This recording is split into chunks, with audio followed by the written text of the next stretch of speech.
Okay, Vishnu గారు చెప్పండి, ఏమిటి అసలు వాస్తవ పరిస్థితి ఏమిటి? జనం ఎట్లా ఫీల్ అవుతున్నారు? మీరే శవ రాజకీయాలు చేస్తున్నారని చంద్రబాబు గారు విమర్శిస్తున్నారు. ఈనాడు, ఆంధ్రజ్యోతి అయితే మీ మీద విరుసుగు పడుతున్నాయి. ఏదో వాళ్ళు మొన్నటిదాకానే వాలంటీర్లు తిట్టారు, ఇప్పుడు మిమ్మల్ని తిడుతున్నారు. అంటే సార్, ఇప్పుడు జగన్మోహన్ రెడ్డి గారు అధికారంలోకి వచ్చిన తర్వాత అనేక సంస్కరణలు తీసుకురావడం జరిగింది పరిపాలనలో. ఆ పరిపాలనలో తీసుకొచ్చినటువంటి సంస్కరణలో ప్రధానమైనటువంటిది పెన్షన్ల పంపిణీ కార్యక్రమం, సచివాలయ వ్యవస్థ, వాలంటీర్ వ్యవస్థ. గతంలో మనం చూస్తే చంద్రబాబు నాయుడు గారి పరిపాలనలో పెన్షన్లు డెలివరీ అనేది చాలా భయంకరంగా ఉండేదన్నమాట. అప్పుడు కూడా 5-6 డివిజన్లకు కలిపి ఒక చోట ఇచ్చేవాళ్ళు, ఒక రోజు ఇచ్చేవాళ్ళు కాదు, 5-6 రోజులు, వారం రోజుల పాటు ప్రతిరోజు తిరిగి అక్కడ గుమిగూడి అప్పుడు కూడా మరణాలు సంభవించడం జరిగింది విజయవాడ నగరంలో కొన్ని ప్రాంతాల్లో. దాన్ని ఇవంతా కూడా చూసిన తర్వాత ఒక వ్యవస్థని తీసుకురావాలి, 66 లక్షల మందికి సులువుగా ఇంటి వద్దే పెన్షన్లు ఇస్తూ సంక్షేమ కార్యక్రమాలని ప్రజలకు చేరువ చేస్తూ అందరికీ సచివాలయం వ్యవస్థ ద్వారా ఒక క్లస్టర్లో అంటే 50-60 మంది కుటుంబాలకు ఒక బాధ్యుని పెట్టి సేవా కార్యక్రమం ద్వారా వారందరినీ మోటివేట్ చేసి తీసుకొచ్చి ఒక మంచి వ్యవస్థ తీసుకొచ్చి నడుస్తున్నటువంటి తరుణంలో ఒక దుర్బుద్ధి పుట్టిందనమాట. ఏమనంటే వాలంటీర్లు పెన్షన్ ఇస్తే ఆ వాలంటీర్లు ఉద్యోగంలో ఉంటే జగన్మోహన్ రెడ్డి గారి తరఫున ప్రచారం చేస్తారు అని చెప్పని ఒక దుష్టబుద్ధితో ఎన్నికల కమిషన్కి వెళ్ళడం జరిగింది, కోర్టుకు వెళ్ళడం జరిగింది అనుమానంతో. అలాగే రకరకాలుగా చేయడం జరిగింది. ఈరోజు మనం మాట్లాడుకోవాల్సి వస్తే వాలంటీర్ వ్యవస్థ దాన్ని ఏ విధంగా పక్క తప్పించాలనే ప్రయత్నం చేశారో, వాళ్ళ మీద ఎన్ని రకాల దాడులు చేశారో ఈ చంద్రబాబు నాయుడు గారు కానీ, పవన్ కళ్యాణ్ కానీ, పురంధరేశ్వర్ గారు కానీ, ఎల్లో మీడియా కానీ అదంతా మనం చూస్తా ఉన్నాం. కానీ ఇప్పుడు ప్రాక్టికల్గా ఈ ఎన్నికలలో సమీపిస్తున్నటువంటి తరుణంలో పీపుల్స్ ఫర్ డెమోక్రసీ కోర్టుకు పోవటం, కోర్టు నుంచి ఎన్నికల సంఘానికి డైరెక్షన్ వెళ్ళటం, ఎన్నికల సంఘం దగ్గర నుంచి నిర్ణయం తీసుకోవటం, పెన్షన్ల పంపిణీ మీద కష్టాలు పడటానికి, ప్రాణాలు కోల్పోవటానికి, వాళ్ళందరి ఇబ్బందులకి ఎవరు గురి అయ్యారో వాళ్ళకి నేరుగా అర్థమైపోయిందనమాట. చంద్రబాబు కానీ, వాళ్ళ గ్యాంగ్ కానీ, లేకపోతే రమేష్ గారు కానీ. ఇది చేసినటువంటి తప్పు ప్రజల్లో వచ్చినటువంటి ఆగ్రహాన్ని, ప్రజల్లో వచ్చినటువంటి నిరసనని, పెళ్లిబుక్కున్నటువంటి నిరసనని చూసిన తర్వాత మళ్ళీ ఫ్లేట్ మార్చి ఏం చెప్తున్నారు?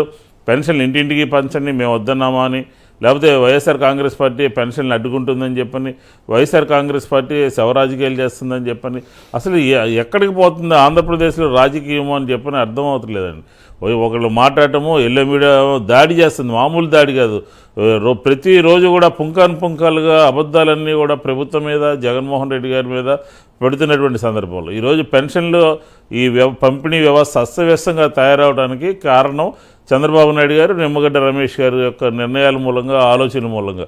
మళ్ళీ ఒక పక్క ఆపుతూనే మళ్ళీ అందరికీ కూడా వాయిస్ మెసేజ్లు అనమాట.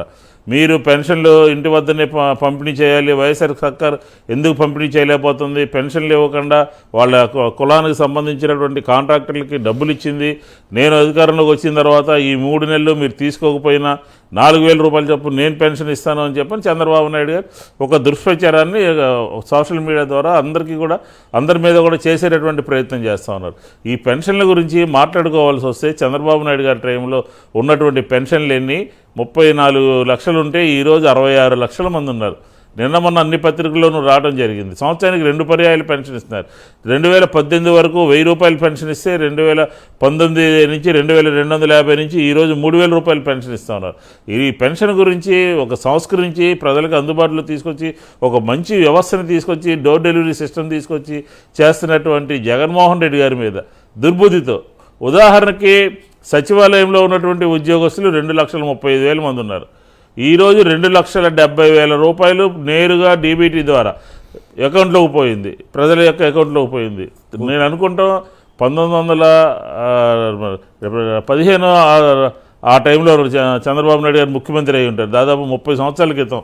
30 సంవత్సరాల పాటు ఉన్నటువంటి వ్యక్తి, అధికారంలో ఉన్నటువంటి వ్యక్తి ఈ రకమైనటువంటి పనులు చేయకుండా, ఈ రకమైనటువంటి సంస్కరణలు తీసుకురాకుండా మళ్ళీ ఈరోజు రోడ్ల మీదకి వచ్చి నేను అది చేస్తాను, ఇది చేస్తాను అని అంటే 5 సంవత్సరాల వ్యవస్థలో ఆంధ్రప్రదేశ్లో ఒక మంచి పరిపాలన చేసి ప్రజల యొక్క హృదయాలను చూరుకొని అందరికీ ఏ విధంగా కావాలో చేస్తున్నటువంటి వ్యక్తితో పోటీ పడుతూ ఈరోజు మేము ప్రజలతో మమేకమయ్యాము, లేకపోతే నేరుగా ఎస్సీ బీసీ మైనార్టీ లేకపోతే ఉన్నత వర్గాల్లో ఉన్నత కులాల్లో ఉన్నటువంటి పేదరికంలో ఉన్నటువంటి వాళ్ళతో డైరెక్ట్గా ప్రభుత్వం కాంటాక్ట్ అయ్యింది. 5 సంవత్సరాల్లో జగన్మోహన్ రెడ్డి గారికి నేరుగా సంబంధాలు ఏర్పడాయి. ఒక మంచి అభినవ సంభవం ఉంది.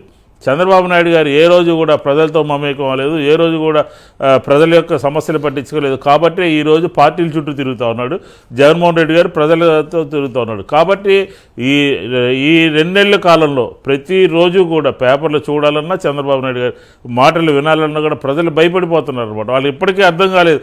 ఐఏఎస్ల వ్యవస్థ కానీ, సచివాలయాల వ్యవస్థ కానీ, లేకపోతే వాలంటీర్ల వ్యవస్థ కానీ, కలెక్టర్ల వ్యవస్థ కానీ, అలాగే ప్రజల యొక్క ఇవన్నీ కూడా చంద్రబాబు నాయుడు గారితో కనెక్ట్ అయ్యి లేవు. ప్రజలందరూ కూడా ఈరోజు జగన్మోహన్ రెడ్డి గారు డైరెక్ట్ కనెక్ట్ అయ్యారు. ఒక ఎస్పీ గారిని మార్చినా, ఒక ఐఏఎస్ని మార్చినా ఓకే, మార్చుకోమనండి, వాళ్ళ ఇష్టం, అధికారంలో ఉంది కాబట్టి వాళ్ళు ఏ రకంగా ప్రవర్తిస్తారో. కానీ ఆంధ్రప్రదేశ్ ప్రజలు జగన్మోహన్ రెడ్డి గారితో కనెక్ట్ అయ్యి ఉన్నారు. ఆ జగన్మోహన్ రెడ్డి గారు వాళ్ళ కష్ట సుఖాల్లో భాగస్వాములు అయి ఉన్నారు. పరిపాలన అధికారంలో ఉంటే ఏ విధంగా పరిపాలన చేయొచ్చో చేసి చూపించారు.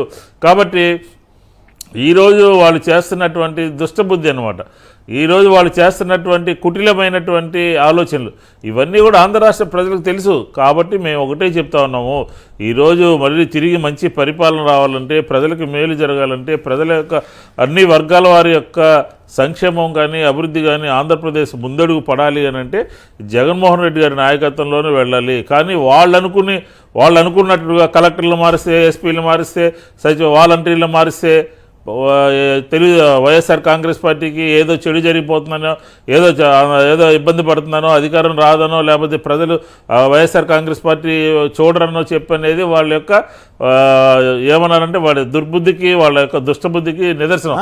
అంతే తప్ప ఈరోజు రాష్ట్రంలో ఉన్నటువంటి రాజకీయం అని, మీది శవరాజకీయం అని చంద్రబాబు అంటున్నారు. ఈనాడు, ఆంధ్రజ్యోతి వాళ్ళు పెద్ద ఎత్తున పరుస్తున్నారు, టీవీల్లో ప్రచారం చేస్తున్నారు.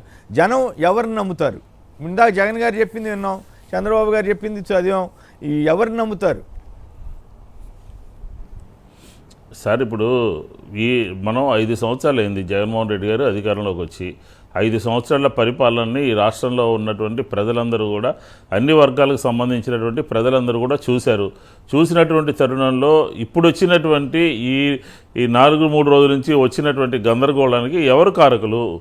5 సంవత్సరాల నుంచి సజావుగా సాగుతున్నటువంటి వ్యవస్థ, 5 సంవత్సరాల నుంచి సచివాలయం వాలంటీర్ వ్యవస్థ పెట్టినప్పటి నుంచి దాని యొక్క ప్రతిఫలాలు ఎలా ఉన్నాయి? ఇంటింటికి పోయి పెన్షన్ ఇవ్వటము, ఇంటింటికి పోయి వాళ్ళందరికీ కూడా అందుబాటులో ఉండటము, సజావుగా 1వ తారీఖునే ఉదయాన్నే పెన్షన్లన్నీ పంపిణీ 4.5 సంవత్సరాలుగా 5 సంవత్సరాలుగా జరిగినటువంటి కార్యక్రమం ఒక పక్క అయితే, చంద్రబాబు నాయుడు గారి మూలంగా, చంద్రబాబు నాయుడు గారి యొక్క ఆలోచన మూలంగా జరిగినటువంటి గందరగోళానికి ఎవరు కారకులని ప్రజలందరికీ కూడా అర్థమైపోయింది.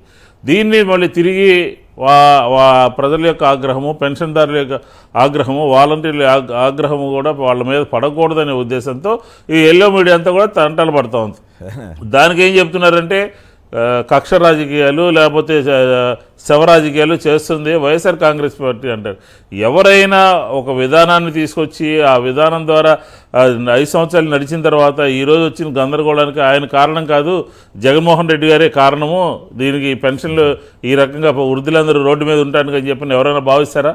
ఎవరన్నా ఆలోచన చేస్తారా? చదువుకున్న వాళ్ళు కానీ, చదువుకున్న వాళ్ళు కానీ, తటస్థవాదులు కానీ, రాజకీయం ఏంటని తెలుసుకోవాలనుకున్న వాళ్ళు కానీ, పరిపాలన అంటే తెలుసుకోవాలనుకున్న వాళ్ళు కానీ పేపర్లో రాసినంత మాత్రాన ఎవరైనా ఏవైనా రాసుకోరు, ఏదైనా చేసుకోండి. కానీ ప్రభుత్వం పనితీరు, ప్రభుత్వం ఆలోచన ప్రజలకి ఈ పాటికే అర్థమైంది. కానీ ఈరోజు మళ్ళీ ఎన్నికలు సమీపిస్తున్నాయని చెప్పని బురజల్లటము లేకపోతే బండలేయటము చంద్రబాబు నాయుడు గారికి అలవాటే. ఆయన 30 సంవత్సరాలు ముఖ్యమంత్రిగా ఉండి ఏ రకంగానూ ఏ మంచి పని చేయకుండా మళ్ళీ మొన్నటి దాకా ముఖ్యమంత్రిగా ఉండి మళ్ళీ ఈరోజు వచ్చి 5 సంవత్సరాల ముఖ్యమంత్రితో 30 సంవత్సరాల ముఖ్యమంత్రి పోటీ పడుతున్నానంటే ఆయన దిగజారుతనం కానీ ఆయన ఆలోచన కానీ ప్రజలందరికీ కూడా అర్థమైంది అని చెప్పి నేను ఈ సందర్భంగా చెప్తా ఉన్నాను.